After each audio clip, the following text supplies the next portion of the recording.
Señor esté con ustedes. y con tu espíritu. Proclamación del Santo Evangelio según San Mateo. Gloria a ti, Señor.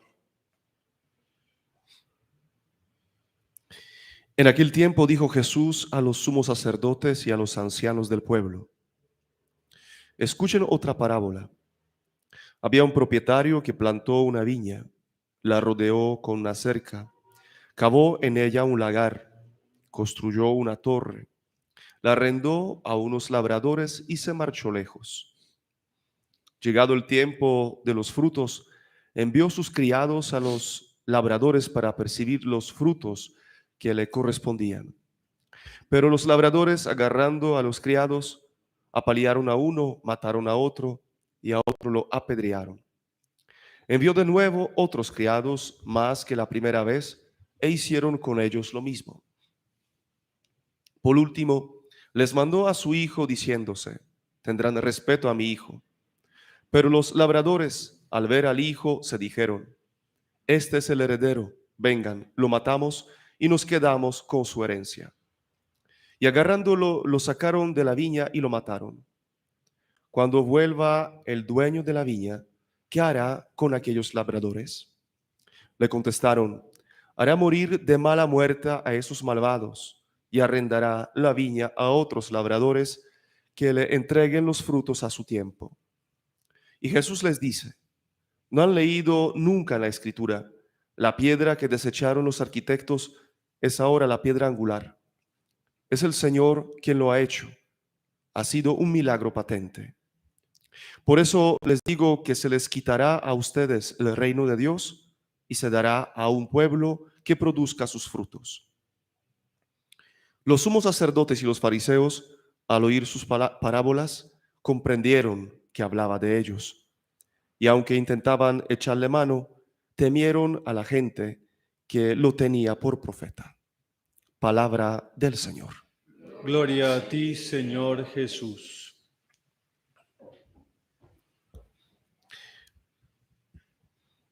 La historia de José de Egipto, la historia que conocemos muy bien, es un relato que se termina con happy end, como si fuera una película norteamericana.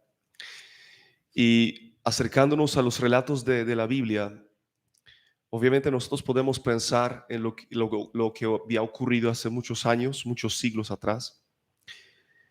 Pero creo que la idea del Señor es también que nos identifiquemos con la palabra, que tomemos la palabra de Dios para nosotros, que podamos permitir que la palabra de Dios, como una espada de doble filo, empiece a juzgar nuestros pensamientos, deseos, nuestros planes y proyectos, y que despierte en nosotros este conmover tan necesario para poder llegar precisamente no un happy end de una película, sino un buen término de la gracia de Dios, de la obra del Señor, en medio de lo confundido, desconocido y doloroso. Porque el inicio de la historia, incluso hoy se la menciona tan claramente, es una historia de dolor. Y sobre todo porque se realiza en medio de una relación familiar entre hermanos. Porque el dolor también se mide con la cercanía del que lo provoca. Si es una persona de la calle, si es un conductor, una cajera, si es una persona que encontramos en un momento de la vida y luego se va, el dolor sí se manifiesta, pero no es tan profundo y no llega al corazón. En cambio, si es un dolor provocado por los familiares, por los amigos, por las personas que varias veces decían: te amo, eres importante para mí, permanece como una espina por muchos años. Y nosotros sí podemos concentrarnos en el dolor, la herida, recordar con mucha intensidad el pasado, desde lo negativo y desde una pregunta que se repite constantemente, a la cual a veces no hay respuesta. O en medio de la situación que ocurre paso a paso, ver cómo Dios escribe los renglones torcidos una historia que tiene sentido. José más adelante, sabemos cómo termina. Termina como una persona importante en Egipto, el administrador, el que reglamenta la comida, el que está al lado del faraón, el que cumple una misión importante. Tuvo que pasar por el dolor para llegar al éxito. Tuvo que ser vendido a Egipto para poder luego apoyar a sus hermanos. Porque la historia da una vuelta y finalmente los hermanos, los que lo habían vendido, llegan y claman y piden la comida, piden la ayuda. Tenemos en cuenta que a veces Dios no actúa de inmediato. ¿Por qué? Porque Él ve desde una perspectiva diferente. No es un Dios alcahueta, no es un Dios facilista, porque claro, Él con su poder puede arreglar todo con un solo toque. No lo hace. No lo hace cuando la gente tiene hambre y Jesús dice a los apóstoles: denles ustedes de comer. ¿Acaso Él no puede dar de comer de una vez a todo el mundo sin tanta vuelta? Pero involucra a los apóstoles, involucra a un joven que tiene panes y los peces.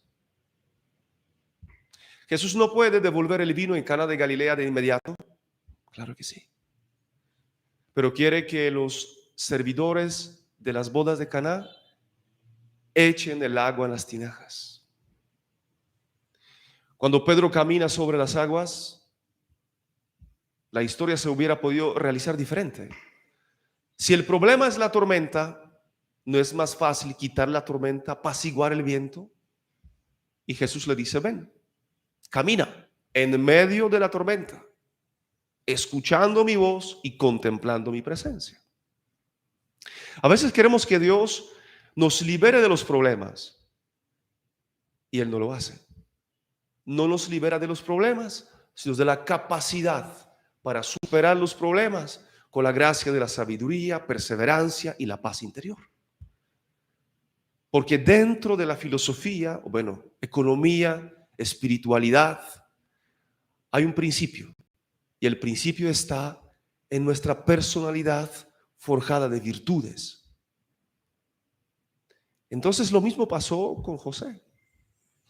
Dios no apareció con sus ángeles y no intervino en el momento de la traición familiar.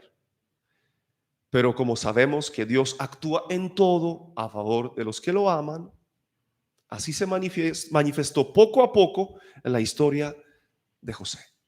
Y cuando finalmente José ve a sus hermanos, todos flacuchentos, mendigando la comida, él dice: ustedes querían hacerme el mal, pero Dios lo tornó en bien. Dios convierte nuestra tristeza en alegría, nuestra soledad en la mejor compañía, nuestra inseguridad en la firmeza, nuestro desamor en la familia, en el amor profundo y verdadero. Nosotros no somos esclavos del pasado. Y a veces tenemos mucho miedo porque la historia nuestra está llena de situaciones dolorosas. Y Dios es más fuerte que nuestro pasado, más fuerte que el mal que habíamos asumido, que habíamos contemplado y que habíamos consentido en nuestro corazón. Por eso, para que podamos sacar un provecho de los procesos de sanación interior, lo primero que hace Dios no son las respuestas que necesitamos, las explicaciones de los hechos dolorosos, sino la libertad interior y la paz. Igual cuando Jesús entra al cenáculo, no le da un sermón explicando todo lo que había pasado, sino lo que hace es entregar, compartir generosamente la paz. La paz esté con ustedes. Ya luego, más adelante, van a entender. Les voy a explicar todo a través del Espíritu Santo. Pero por ahora, la paz la libertad interior y la plenitud de la gracia. Esta palabra de hoy se inscribe en tantas palabras que nosotros escuchamos día a día para llenarnos de la esperanza. Creo que todos tenemos luchas, confrontamientos personales, dificultades a nivel familiar. Todos andamos todo el tiempo en una cierta tensión. Pero nosotros creemos en nuestro Dios que siempre es victorioso.